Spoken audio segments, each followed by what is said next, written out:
Hello বন্ধুরা, আমি আপনাদেরকে একটি গল্প পড়ে শোনাবো। গল্পটির নাম মাসি পিসি। শেষবেলায় খালে এখনো পুরো ভাটা, জলে নেমে গিয়ে কাদা আর ভাঙা ইট পাটকেল ও ওজনে ভারী আবর্জনা বেরিয়ে পড়ছে।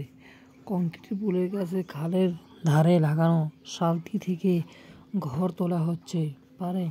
পাশাপাশি জোড়া লাগানো দুটি বড় শালটি বোঝাই আধবাঁধা ঘর তিনজনের মাথায় জ্বরে গিয়ে জমা হচ্ছে ওপরের মস্ত কাদায়।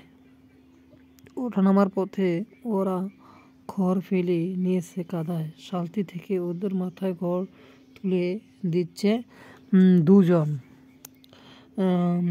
একজনের বয়স হয়েছে আধ পাকা চুল, রোগা শরীর, অন্যজন মাঝ বয়সী, বেটে জোয়ানো মাথা, ঠাসা কদম ছাটা রুক্ষ চুল।